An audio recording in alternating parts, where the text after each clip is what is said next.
I tell you this, love is the greatest commandment. Love your neighbor as yourself, and let peace reign in your hearts. This is the truth I bring to you. In the ancient world, long before modern cities and technology, there were great empires, vast oceans, and men whose lives were shaped by faith, fear, and destiny. One of the most powerful and mysterious stories from the Bible is the story of Jonah, a man who tried to run from a voice he could not escape and ended up in the depths of the sea inside a great fish. But before we enter the storm, the sea, and the belly of the whale, we must first understand the world Jonah lived in, the city he was sent to, and the life he was living before everything changed. Jonah was a prophet in ancient Israel, a man chosen to speak messages from God to the people. His life was not like that of a king or warrior. He was not known for wealth or power. Instead, Jonah was known for hearing the voice of God and delivering warnings, guidance, and prophecy to the people of Israel. At that time, Israel was a small nation surrounded by powerful and often cruel empires. One of the most feared of these empires was Assyria, whose capital city was Nineveh. The Assyrians were known for their strength in war, but also for their brutality. They conquered nations, destroyed cities, and ruled with fear. To the people of Israel, Nineveh was not just a city, it was a symbol of violence and oppression. And it was this city that Jonah was called to. But Jonah was not an ordinary man simply obeying without question. He had emotions, fears, and personal opinions. And what God asked him to do would test all of that. Nineveh was one of the greatest cities of the ancient world. Massive walls surrounded it. Temples rose high into the sky. Markets were full of traders, animals, spices, and gold. Soldiers marched through the streets, and kings ruled with absolute authority. But beneath its greatness was darkness. Violence was common. Mercy was rare. The people of Nineveh were far from the teachings of God, and their actions had reached a point where judgment was spoken against them. God's message to Jonah was simple but heavy. Go to Nineveh and preach against it, because its wickedness has come up before me. To Jonah, this was not just a mission. It was a journey into enemy territory. It was dangerous, uncomfortable, and deeply personal. And so, Jonah made a decision that would change everything. Jonah was a prophet, but he was also a man living a normal life within Israel. He lived among his people, likely respected for his role as a messenger of God. People would come to him for guidance, for warnings, for understanding of God's will. But prophets were not always popular. Sometimes they delivered messages people did not want to hear. Sometimes they spoke of judgment, correction, and repentance. It was not an easy occupation. It required courage, obedience, and humility. Jonah had likely seen how God used him before. He had witnessed warnings come true and words fulfilled. He knew God's power was real. But knowing something and accepting it are two different things. So when God told Jonah to go east to Nineveh, Jonah made a shocking decision. He ran in the opposite direction. Instead of going to Nineveh, Jonah went down to the port city of Joppa.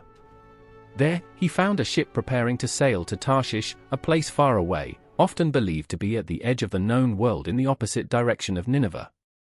It was not just a short journey. It was an escape attempt.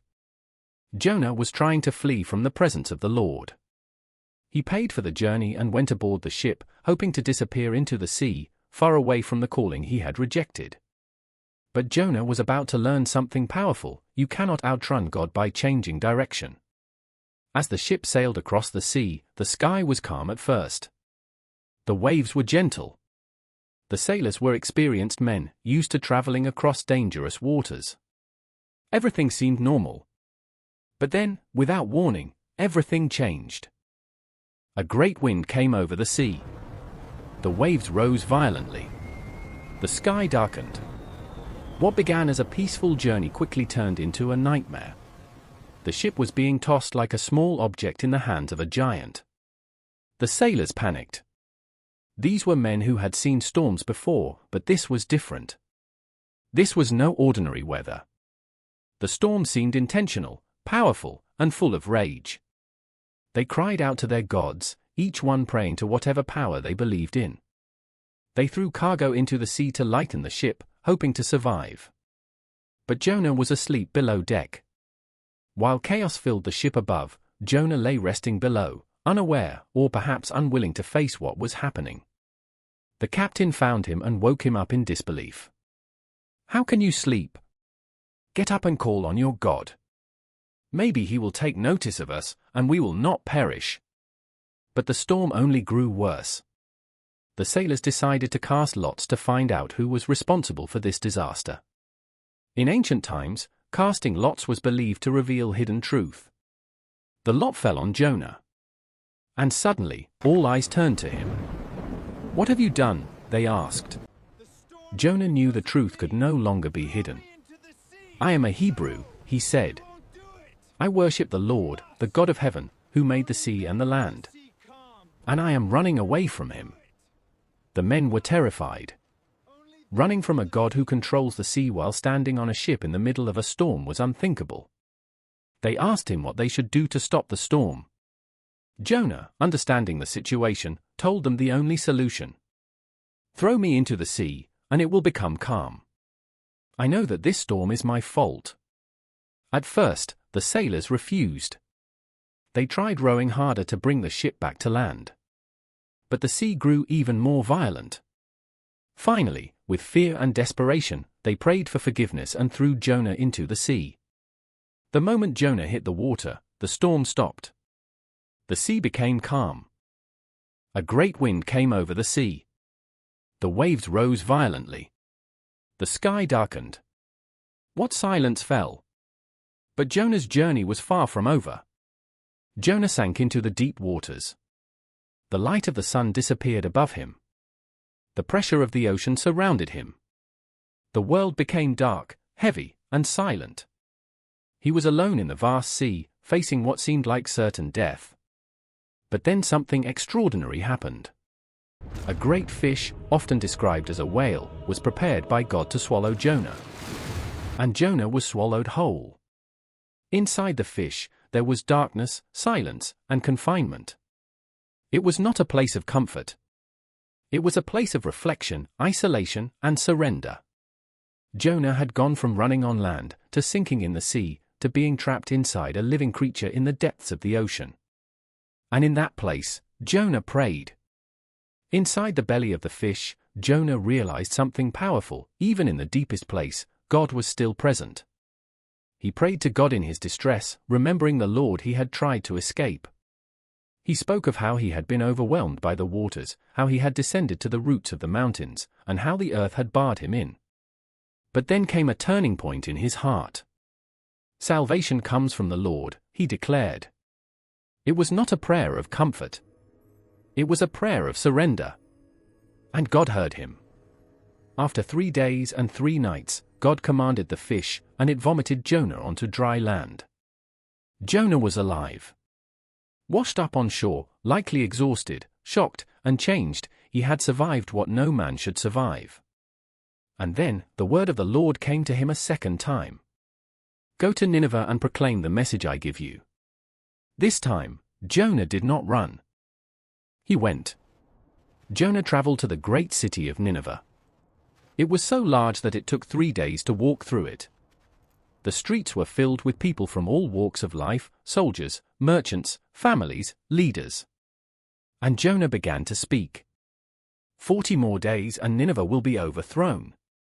It was a simple message of warning. A call to repentance. A declaration that judgment was coming. And something unexpected happened. The people believed him. From the greatest to the least, they declared a fast. The king of Nineveh himself stepped down from his throne, removed his royal robes, and sat in ashes. He called for everyone to turn from their evil ways and violence. He issued a decree that everyone should cry out to God for mercy. And God saw their response.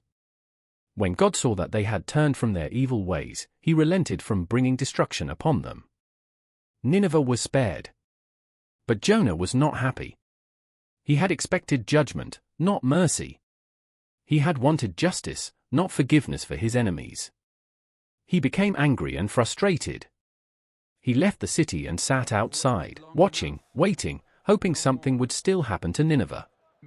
But instead, God used the moment to teach Jonah a deeper lesson about compassion, mercy, and divine grace. God caused a plant to grow and give Jonah shade, bringing him comfort. But the next day, the plant withered, and Jonah became upset. God used this to show Jonah that if he cared so much about a plant, how much more should God care about a great city full of people? Nineveh had more than 100,000 people who did not know right from wrong. They were lost, but they were still loved. And that is where the story ends, not with destruction, but with a question about mercy. The story of Jonah is more than a man swallowed by a great fish. It is a story about obedience, resistance, mercy, and the unstoppable will of God. Jonah tried to run. The sea revealed him. The fish carried him. The city listened. And in the end, Jonah learned that you cannot escape purpose, and you cannot limit mercy.